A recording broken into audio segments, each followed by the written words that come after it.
नमस्कार, मी Yamini Mahamunkar. Bit diabetes या विशेष कार्यक्रमामध्ये आपल्या सगळ्यांचं स्वागत. प्रेक्षक हो, दिवसेंदिवस मधुमेहाच्या रुग्णांमध्ये लक्षणीय वाढ होते.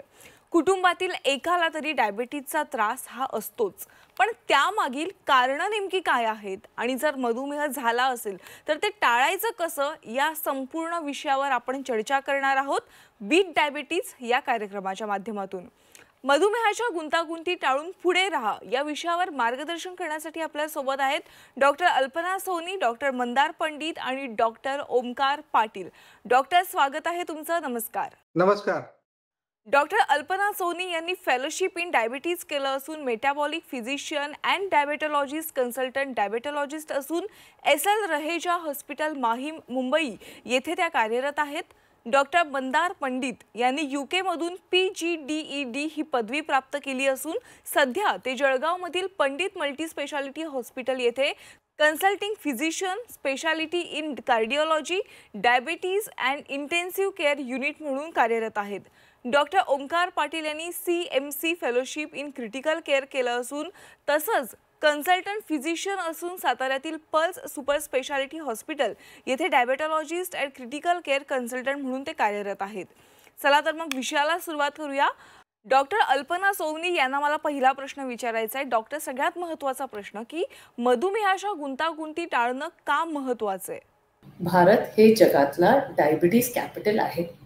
म्हणजे काय, पूर्ण जगात आमचं भारत देशात सगळ्यात जास्त मधुमेहाचं रोगण आहे.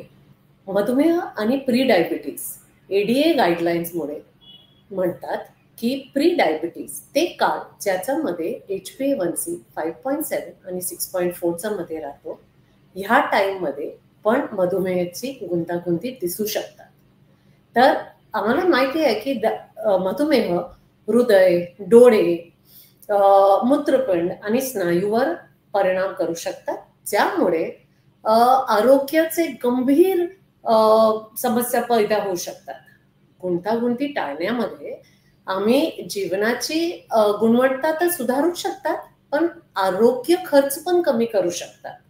पेशंटला स्वतंत्रता देऊ शकतात, ते कामाला जाऊ शकतात, जगू शकतात आणि एकदम नॉर्मल लाईफ जगू शकतो. तर prevention is the only cure for management of diabetes आणि त्याचे कॉम्प्लिकेशन्स पण. त्याच्यामुळे आम्हाला खूप लक्ष द्यायला लागतो हे गुंतागुंती टाळायला. डॉक्टर मंदार पंडित, मधुमेहाच्या सर्वात सामान्य गुंतागुंती कोणत्या आहेत? मधुमेहामुळे शरीरातली रक्तातली साखर वाढते आणि रक्तातली साखर वाढल्यामुळे हृदयरोग, पॅरालिसिस आणि बरेचसे इन्फेक्शनचा धोका हा वाढत असतो. हृदयाचा शुगरचा असर हा शरीरातल्या वेगवेगळ्या अवयवांवरती होतो. ज्याप्रमाणे काहींचा असर हा स्नायूंवर होतो. त्यांना स्नायूंवर असर झाल्यामुळे हातापायामध्ये मुंग्या येणे किंवा काहींना सुन्नपणा जाणवतो, काहींना पायाला जळजळ आग होते, सुया टोचल्यासारखे लक्षणं येतात, काहींचे चालताना पायातली चप्पल सुटून जाते. हे पण लक्षणं न्यूरोपॅथीचे आहेत, जे आपल्याला डायबिटीज मध्ये दिसतात.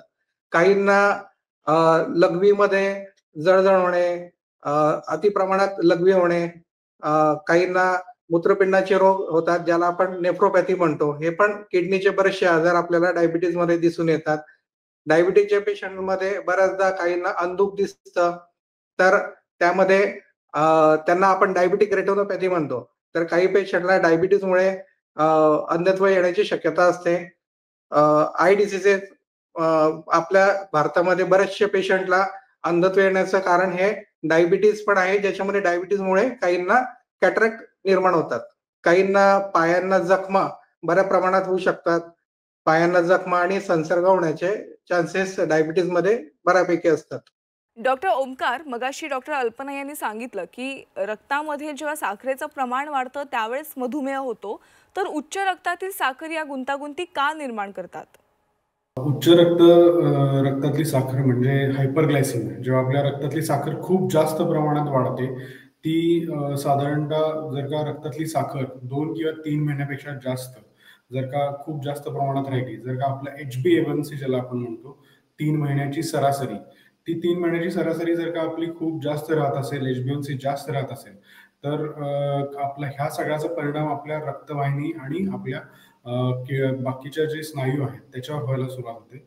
हे होत असताना त्या साखरेचं प्रमाण वाढल्यामुळे रक्ताभिसरण आपलं जे आहे ते रक्ताभिसरण कमी होण्याची शक्यता असते. कारण रक्ताभिसरण जेव्हा कमी होतं त्याच्यामध्ये ॲथेरोस्क्लेरोसिस म्हणजे आपल्या रक्तांमध्ये राळ साचायला सुरुवात होते किंवा स्नायूंमध्ये कुठेतरी प्रॉब्लेम व्हायला सुरुवात होते. हे होण्याचं कारण एकच आहे की रक्तातली साखर जेव्हा वाढायला सुरुवात करते तेव्हा त्याचा अटॅक हा पहिल्यांदा रक्तवाहिन्यांवर होतो. रक्तवाहिन्यांवर झाल्यानंतर ते हृदय असेल किंवा किडनीकडे ज्या रक्तवाहिन्या जातात ह्या सगळ्या रक्तवाहिन्यांमध्ये किंवा आपल्या अगदी पायांना किंवा हातांना ज्या रक्तवाहिन्या पेरिफेरल आर्टेरियल डिसीज ज्याला म्हणतात त्या रक्तवाहिन्यांवरती त्याचे कॉम्प्लिकेशन्स दिसायला सुरुवात होते. आता हे होण्याचं प्राथमिक कारण म्हणजे एकतर हायपरग्लायसेमिया आहेच, पण त्याबरोबर काही लोक जर का स्मोकिंग किंवा अल्कोहोल असं पण जर का ह्याचं प्रमाण जास्त असेल तर मात्र डायबिटीस ज्या लोकांना आहे, मधुमेह ज्या लोकांना आहे त्याच्यामध्ये हे कॉम्प्लिकेशन होण्याचं प्रमाण जास्त असतं. आता ही गुंतागुंत का निर्माण करतं, मी जसं आधीच बोललो की जे आपल्या रक्तवाहिन्या आहेत त्याच्यावरती त्याचा इफेक्ट झाला असतो. पण नुसतं रक्तवाहिन्यांवर त्याचा इफेक्ट होत नाही तर आपल्या स्नायूंवर सुद्धा ह्या सगळ्याचा इफेक्ट व्हायला सुरुवात होते आणि त्यामुळे मग रक्ताभिसरण बिघडायला सुरुवात होते. आणि ते एकदा का रक्ताभिसरण बिघडलं की आपल्या शरीरातले जे महत्वाचे अवयव आहेत ते खराब व्हायला सुरुवात होतात. त्याच्यामध्ये मेंदूकडे ज्या रक्तवाहिन्या जातात, हृदयाकडे ज्या रक्तवाहिन्या जातात किंवा किडनीला ज्या रक्तवाहिन्या रक्तपुरवठा करतात, ह्याच्यामुळे हे जे व्हायटल ऑर्गन्स आहेत आपल्या शरीरातले त्या ऑर्गन्सना कुठेतरी डॅमेज व्हायला किंवा तिथे त्याचं ते खराब होण्याला सुरुवात होते. डॉक्टर अल्पना, जीवनशैलीतील बदल करणं अत्यंत गरजेचं आहे. त्यामुळे मधुमेहाच्या या गुंतागुंती टाळण्यासाठी जीवनशैलीमध्ये कोणते बदल करणं सगळ्यात महत्त्वाचं आहे? मधुमेह हा एक लाईफस्टाईल डिसीज आहे आणि याच्यामध्ये जीवनशैली बदल करणं अनिवार्य आहे. आता आम्ही काय बदल करू शकतात? रक्तातली साखराची पातळी नियंत्रणात ठेवायला पाहिजे. हे कसं करणार?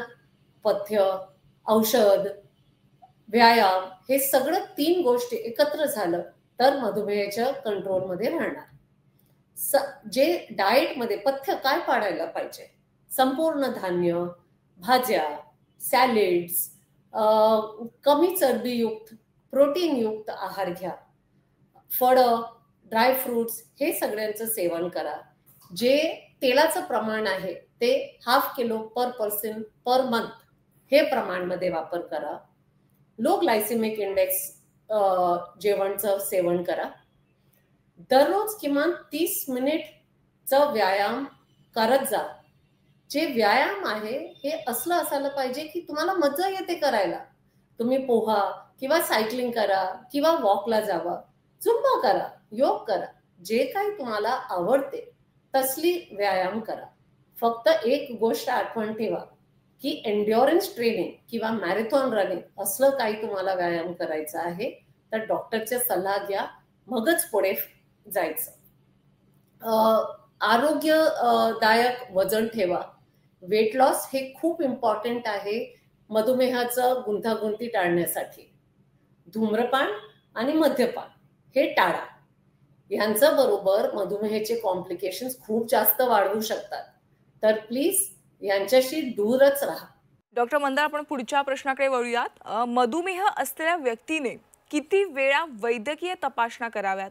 डॉक्टरांच्या सल्ल्यानुसार पेशंटने रक्तातील साखरेची तपासणी ही वेळेवर केली पाहिजे.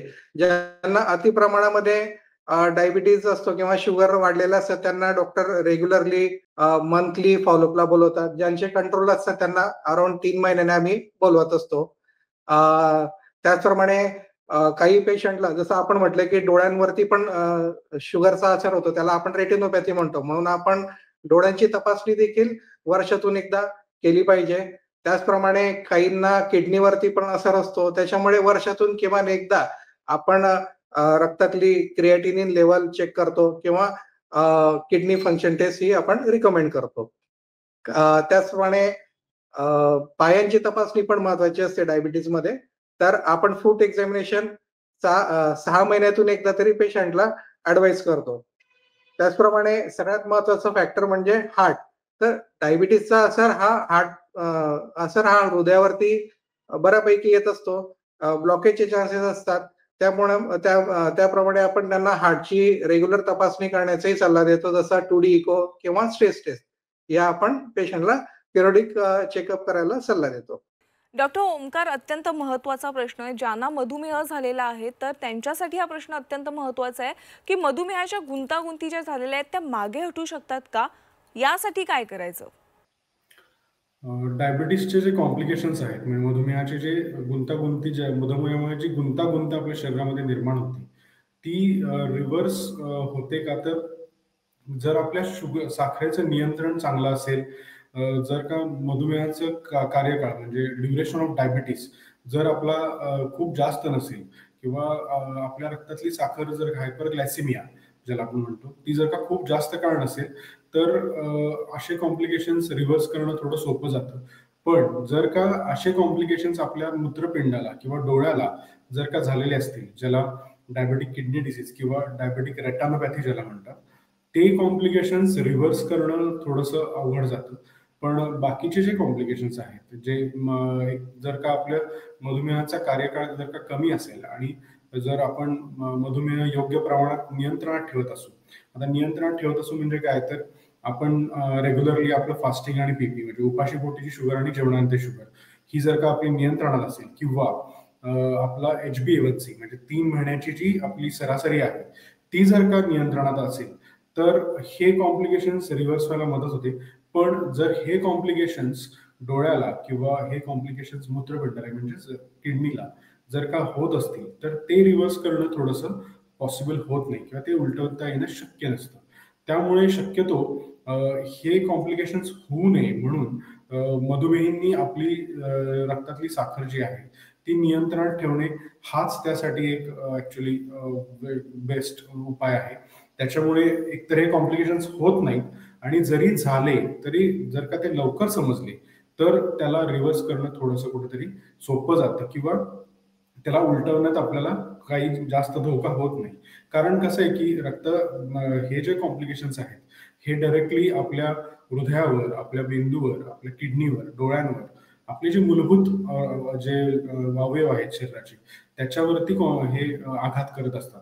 त्यामुळे असा जेव्हा आघात होतो तेव्हा माणसाचं जनजीवन जे आहे, रोजचं जी आपली दिनचर्या आहे त्याच्यामध्ये कुठेतरी त्यात खंड पडतो किंवा त्याच्यामध्ये कुठेतरी प्रॉब्लेम्स येतात.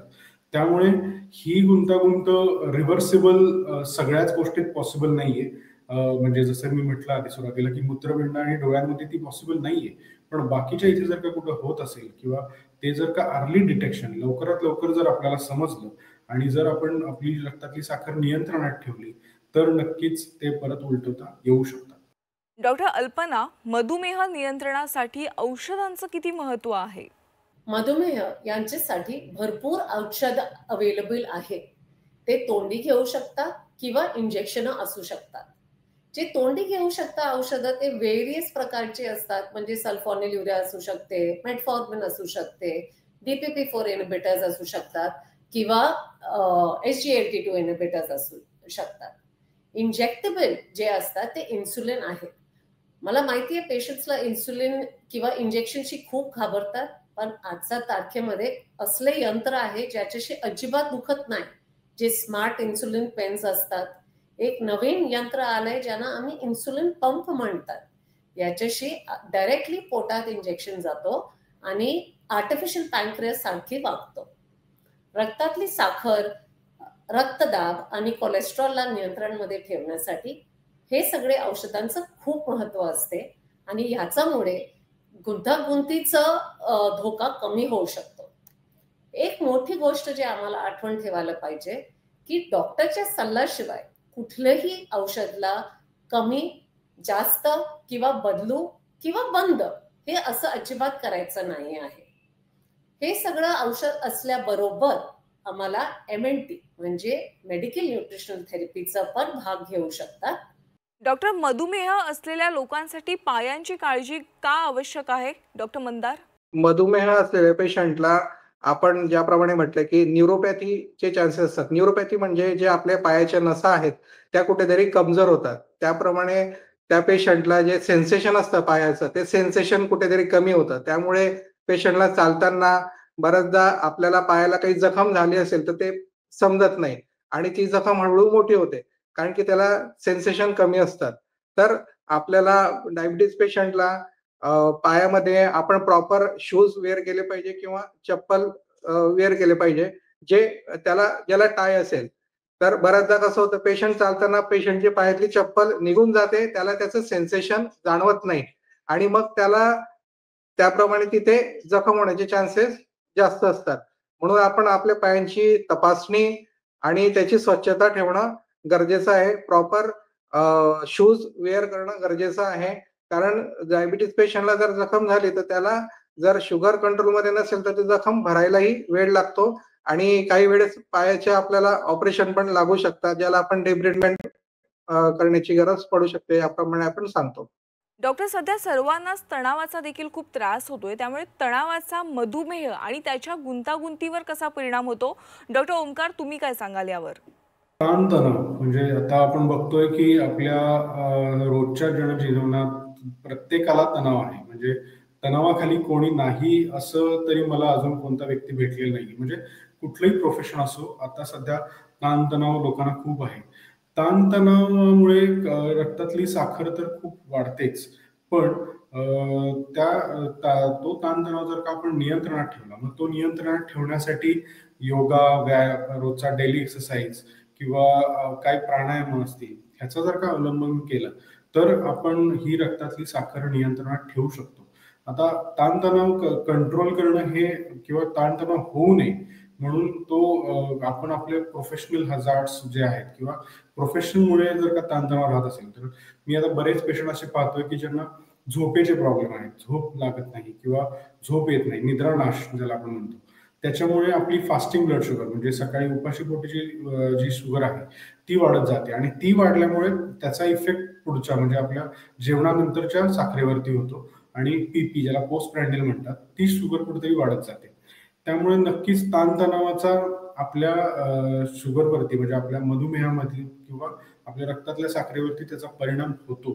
पण जर का आपण ताणतणाव कमी केले, म्हणजे त्यासाठी मी जसं सांगितलं की योगाची काही आसनं आहेत की जे नक्कीच मधुमेह कंट्रोलमध्ये ठेवण्यासाठी मदत करतात. जर का डेली मधुमेही जर का योगाचा अवलंबन करत असतील, तर नक्कीच त्याचा फायदा होतो.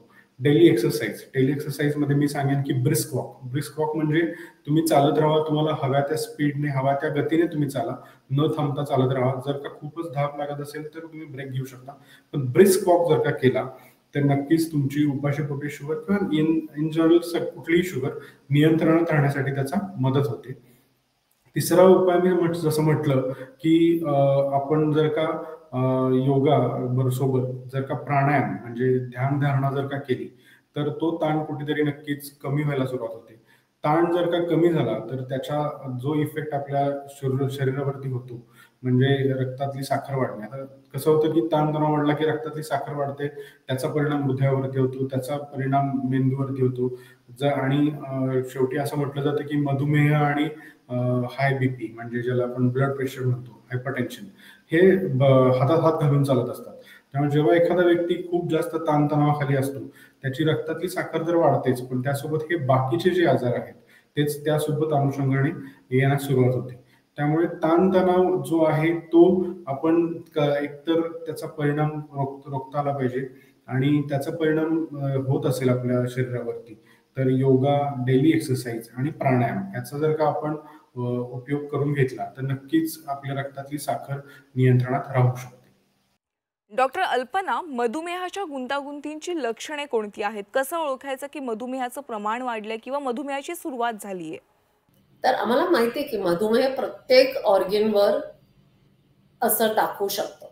तर मधुमेहाचे गुंतागुंतीचे लक्षण काय हे आम्हाला माहिती असायला पाहिजे.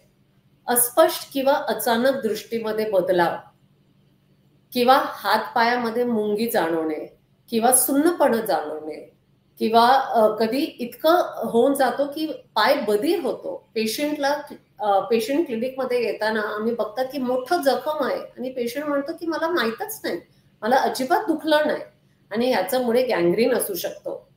वारंवार संक्रमण होणे, लघवीच्या वाटीला खाज येणे, जळजळणे, खोकलं येणे, ताप येणे किंवा जे जखम आहे ते व्यवस्थित भरत नाही.